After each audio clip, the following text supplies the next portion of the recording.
I'm feeling awesome. This is going to be so great, and my eyes are going to be in focus the entire time. The mukbang.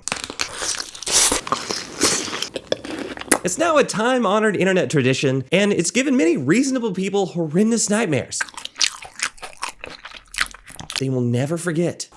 Just seared right in the brain, right here. There are few rooms in the heavenly cringe mansion so easy to get into, yet so commanding of our morbid attention. And I'm not talking about gluttony today, folks. No. I'm talking about internet apologetics. I'm going to talk about Kent Hovind.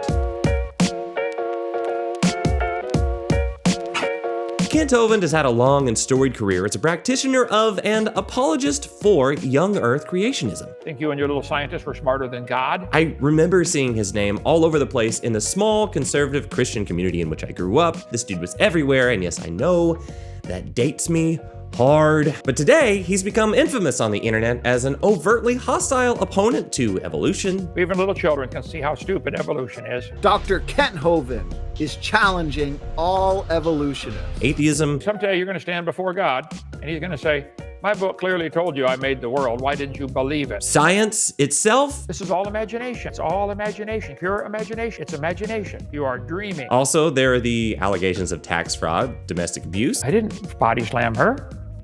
One court said, yes, you did. It was a judge with literally no ears who had headphones in. He couldn't hear the audio. And his dubious appropriation of the doctorate in his name. Actually like a book he's written, but it is technically his dissertation that he submitted for his doctor of philosophy.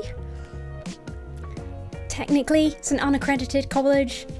Yeah. I'm telling you, man, the dude's been on his grind. At this point, if you've been involved at all in the religion, atheism, philosophy discourse on YouTube, then you've heard of him and you've probably seen him. I've certainly watched my own fair share of Hovind drama content. No, I'm ashamed, but it's just so juicy. Mukbang. But week after week, as I indulged my lizard brain on good old-fashioned drama, I began to notice a pattern of behavior that I hadn't ever intuited before that figures in the fundamental and evangelical worlds use to manipulate their congregants. Someday you're going to stand before God. I hadn't been able to put it into words until now, and it took being caricatured by a guy as intense and over the top as Kent Hovind for me to be able to start to articulate it. But before we go, here's a quick clarification. I'm not making this video to criticize all Christians, but I am here to criticize. I have to call this stuff out. And if you're a Christian that's identified these patterns of thought in your own church or in yourself, you can change it. But I warn you that it has to start with examining the things that you're being taught and then asking yourself, who stands to actually benefit from these things? Is it the people around you who need love and acceptance? Or is it those who need to feel better about themselves by vilifying someone else? This process can be painful, and I'm speaking from experience. Kent Hovind doesn't seem to have much credibility left, and I can't imagine that many people take him seriously anymore. I think that this probably has less to do with the claims that he makes even than the fact that he's just a big jerk to everybody. We've been looking for a functioning brain cell on you atheists who think you came from a dot of nothing. Can't find one. A coward. C-O-W-A-R-D.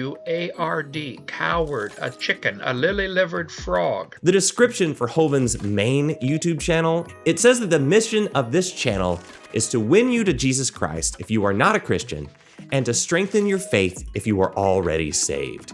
Them's good words, but it should be obvious to just about anyone that he isn't even remotely interested in proselytization. I suspect that Hovind has one intentional audience and one completely coincidental one. The fundamentalist Christians who actually do believe the things he says and draw comfort from it, and just about everyone else who's there for the spectacle. First, some context.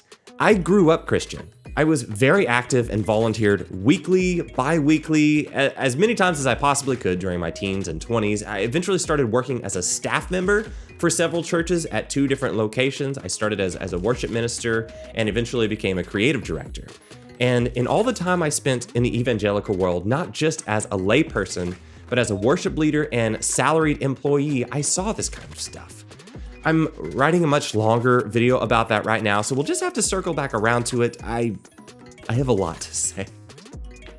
It may not even, it may take several videos. To get a handle on Hovind's rise in YouTube influence and a subsequent slow roll back down the hill, let's talk about a factor that helps churches keep their influence on the people in their communities. Minimal group paradigm. This is a social psychology research paradigm first introduced by Henry Tajfel that proposes that the minimal condition for group biases to manifest is based on simply being a member of a group, rather than on anything you may actually have in common with the members in that group other than yourself, or what differentiates you and your group from another one. I feel like the word group is going to lose all meaning before the end of this video. Tajfel developed this methodology to test whether the experience of conflict, prejudice, and discrimination between different social groups, like those of different race, ethnicity, or culture, was more fundamental to the human condition than these other outward factors. Here's an excerpt from an article in Scientific American. In 1970, the first minimal group study was published. Henry Tajfel and colleagues were surprised to find that people gave more resources to their in-group members even when the groups were based on highly superficial dimensions, such as the tendency to overestimate or underestimate dot arrays or an interest in abstract art. Since then, psychologists have shown over and over again that even under the most minimal conditions, people more positively evaluate their in-group members, allocate more resources to them, and hold stronger implicit favoritism towards them. Minimal in-group bias has been found in young children, even as young as age 3, highlighting the deeply ingrained nature of this bias among humans. So in summary, even if your ties to your in-group are weak or trivial, you still tend to view those within it more favorably than those outside of it. Okay, so what happens when you add in other layers of leverage? Like, say, threats pertaining to what may happen if you were to leave said group. Violent, perpetual repercussions with difficult to define conditions. I'm talking about hell. In Christianity, you're taught that any other way of understanding the world is of the world, basically from the enemy. To disbelieve the Bible and Jesus is to sin. Remember what I told you. A servant is not greater than his master. If they persecuted me, they will persecute you also. If they obey my teaching, they will obey yours also. They will treat you this way because of my name, for they do not know the one who sent me. If I had not come and spoken to them, they would not be guilty of sin. But now they have no excuse for their sin. Whoever hates me, hates my Father as well. Not gonna lie, I think this is a big part of why the evangelical church has become so politically mobilized in recent decades. I also think it's how Hovind and his ilk get away with being so hateful towards outsiders. I debated Jeannie Scott from the National Center for Science Education in Berkeley, California. And I will debate you and that teacher simultaneously. Half my brain tied behind my back. You weren't paying attention, son. Pay attention. You believe you came from a rock. You got brainwashed. And somebody needs to whack you with some real science and explain it to you. They don't believe what Jesus says, they'll just drag you down, and since he said it, they have no more excuses.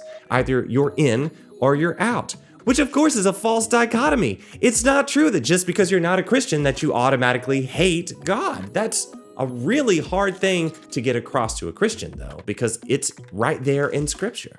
You're also never too young to learn this lesson in the church.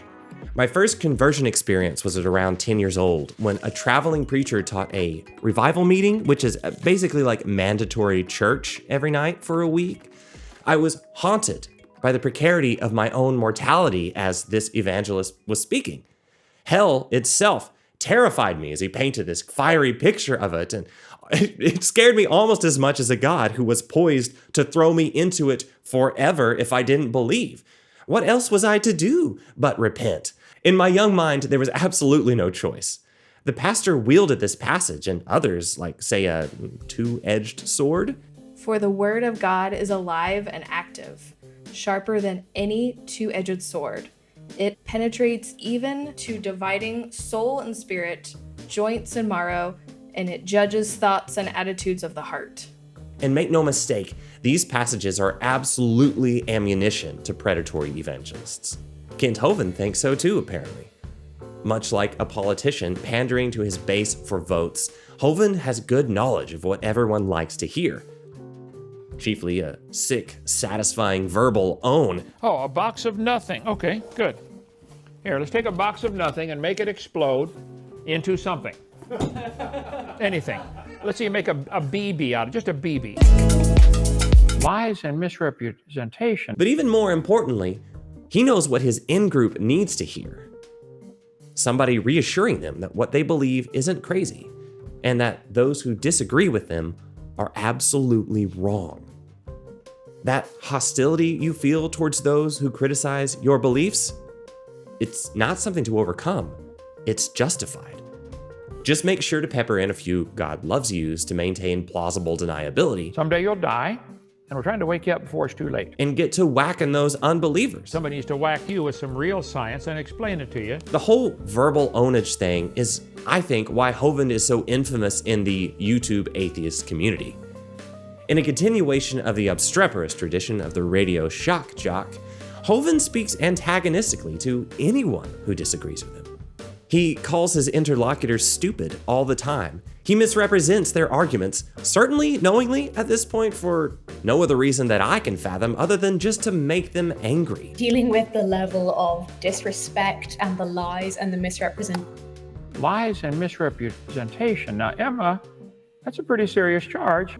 To try and get them to slip up. It makes for such incendiary, bone-crushingly powerful cringe that honestly, I usually have to listen rather than watch his videos because I don't want to feel like I'm looking the dude in the eye. It's truly stunning on the internet. Well done, my man. People try real hard to get even half as cringy as you. If he actually wanted to convert anyone, I imagine that he'd have to stop being such a bully. While the whole Whack An Atheist shtick might have worked really well pre-internet, when only those actually in the same room as him could hear what he was saying, and recordings weren't likely to be disseminated beyond Christian circles. On DVD, summer 2002, How to Dominate an Evolutionist. I'm sure it was much harder to ruin his credibility. But the thing he doesn't seem to understand is that much condescension and rudeness just make him look sad and desperate and out of touch. If you were initially attracted to Christianity through the presentation of Jesus' gentle character and his offers of forgiveness for everyone, then wouldn't a bully really put you off? I have to believe that in the long run, high-profile Christian ideologues are doing far more harm to potential future generations of believers with their profoundly hateful rhetoric than they seem to believe. I mean, either that, or they really don't care past what money or power they can accumulate on the backs of their congregants. In which case, we may not be far from a new translation of the Bible written entirely in 4chan memes.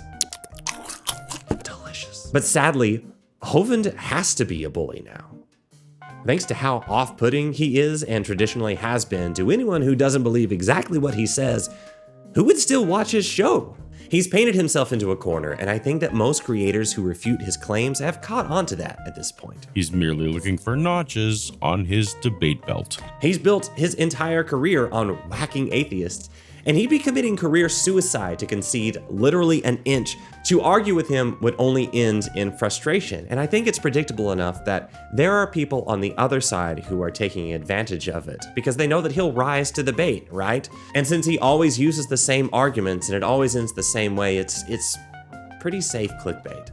I'm absolutely not making that generalization about every atheist YouTuber, by the way. Hovind generally baits people into doing this by making his Whack An Atheist videos in the first place. It's the reason why I'm making this video towards Christians and not towards atheists, because he's a known quantity at this point. And you know what? If you're Hovind, this kind of works all right if your only real motive is to continue to appeal to the small in-group that will believe what you say regardless of how silly it is, because you rely on them for money. Alright, so let's say that Hovind is completely unaware of how antagonistic he is. So many of the claims he makes, like flat earthers or so many other conspiracy theorists of any persuasion, are so preposterous and thoroughly debunked already that I think the appropriate response at this point is just pity. This is the internet age. Fooling people should be much harder than it was, say, 30 years ago, and yet they still do. Answers in Genesis continues to make bank. There is an Ark Museum! Megachurch pastors live lives of absolute decadence and wealth on the backs of their congregants' trusts as they cheat on their wives and do whatever the hell they want. I mean, just do a quick Google search on how many LLCs Hillsong owns. I'll hold your hair. But let's beat a dead horse. And by that I mean, let's go back to the studies. In 2019, researchers manipulated the meaningfulness of the groups by having children place their hand on a machine that the researchers told them would assign them to one of two groups, the green and orange group. They told different stories about how the two machines worked, however. Half of the children were told that the machine could look deep inside them to reveal their true category membership, or meaningful group. Whereas the other half of the children were told that the machine assigned them randomly to a group, minimal group. On the one hand, they did find that children reported higher levels of meaningfulness and essentialism in the meaningful group condition. In the meaningful group condition, they were more likely to report that their group members would be more likely to share the same hobby, to remain in the same group, even if they changed their colored stickers. And they also reported that when they grew up, they expected to have more friends in their in-group than in the other group. This step was important because it showed that the researchers were able to successfully create groups that varied in meaningfulness. Nevertheless, and counter to their original prediction, children in both groups held equally strong in-group favoritism despite their differing reports of meaningfulness. In both conditions, children were more likely to like people in their in-group, were more likely to play with other children in their in-group, were more likely to think the other children in their in-group were similar to them, and were also more likely to share resources with other children from their in-group. This finding suggests that mere membership is sufficient to bring out strong in-group favoritism, however random and meaningless the group assignment is. Humans seem so wired to belong to a team that it doesn't even matter if there's no reason to create a distinction between two groups in the first place. We all want our views reinforced, all of us. But if you come from a tradition that perpetuates itself through fear tactics and threats of eternal punishment, then being wrong is not an option. There are serious ramifications for losing your faith, and I have the utmost sympathy for this. It is terrifying and gut-wrenching to face the idea that the beliefs upon which you've based your entire life, including an eternity in heaven for you and everyone you love, could be a lie. It's hard to distinguish those who truly believe from those who will take advantage of others' beliefs. Maybe even impossible, because it could probably be argued that sometimes they're even one and the same. C.S. Lewis did make a pretty good point when he said, "What can you ever really know of other people's souls, of their temptations, their opportunities, their struggles? One soul in the whole creation you do know, and it is the only one whose fate is placed in your hands. If there is a God, you are, in a sense, alone with him." You can only know yourself. You can't know anyone else. But if what I know about my own inclinations are true, then humanity's capacity for compassion is at least matched by its propensity for self-delusion. I would say, these are my closing comments, I'm sorry. God created this world in 6 days, whether you like it or not, and you're going to stand before him and be judged by him one of these days, whether you like it or not. We've seen time and again that there are really no winners in formal debates between theists and atheists, and I think it's because in debates about topics such as evolution, the historicity of the Bible, or the metaphysical merits of its claims, it's always Christians who stand to lose the most. And by the most, I mean to them it feels like everything. If conceding an argument to an atheist means that it throws into question your very eternal soul, a sense that the world actually has goodness at its root, and the promise of being forever with those you love, well, I mean, I get it. I get why someone would look to champions who seem to have the ability to go toe-to-toe with whatever party might seek to punch holes in those beliefs. So now we get to my final point. In this context of the stakes of arguing for the Christian faith, is it any wonder that preachers are held in such high regard in Christian communities? Here you have this belief system that in so many traditions is completely unquestionable from the inside, lest the entire thing fall down around you. The documents upon which your beliefs are based are thousands of years old, retranslated so often as to produce almost innumerable permutations on even its core assertions.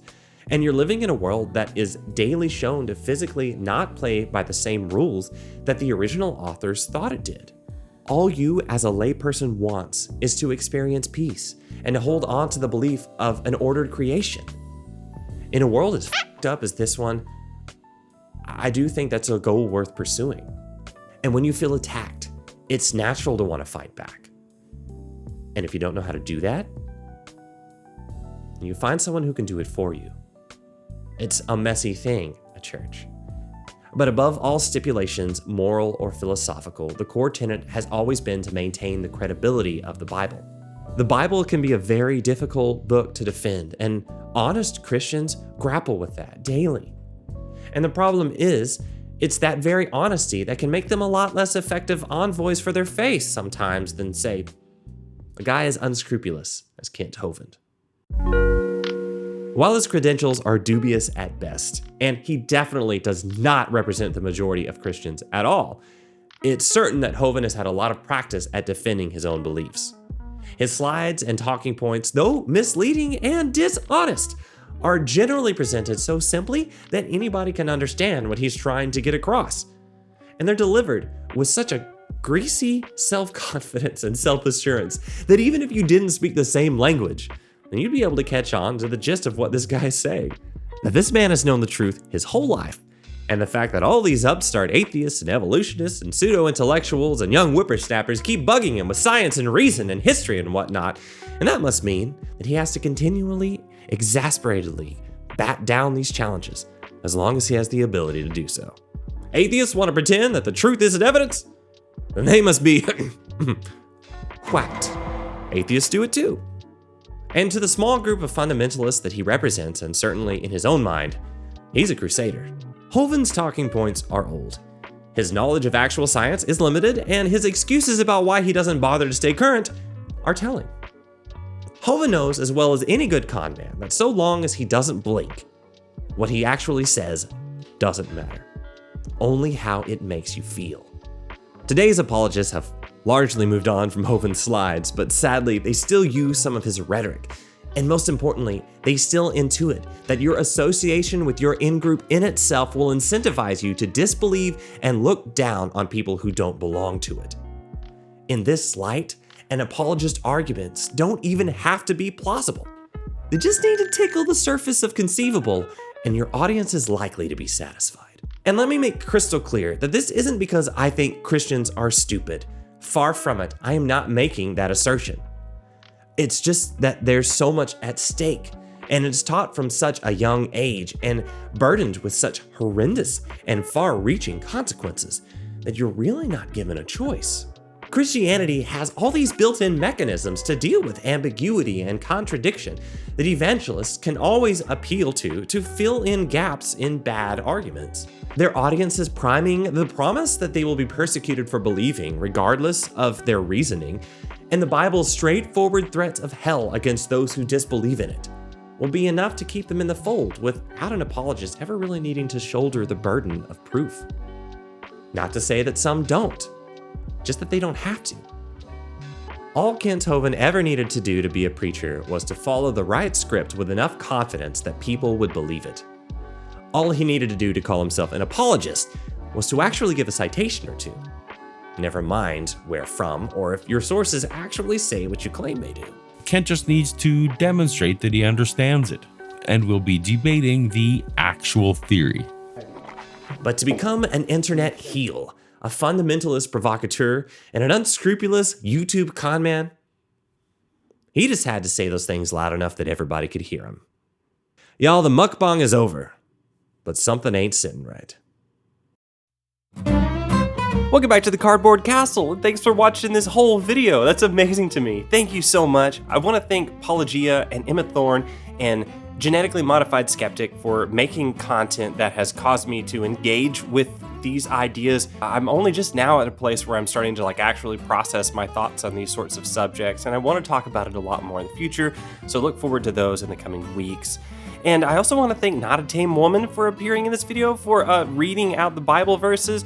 All of these amazing YouTubers are down in the description. You should absolutely go and subscribe to every single one of their channels if you're interested in honest intellectual discourse about religion and figuring this stuff out. If I'm particularly shiny, it's because I just came back from a run. I'm making another running video finally, but it won't be done until June because it's a secret, but it's a big one, and it's gonna take a lot of time and a lot of travel and stuff to work. So hold on for that. I do have another running video, and I just can't wait to make it. I will see y'all hopefully much sooner than between this video and the last video because I have a little bit more of an idea of what I want to do with this channel now. So that makes it really easy to come up with ideas. But until that time, I don't know. I haven't got a sign off yet. What should my sign off be? You should leave that in the comments below. Later.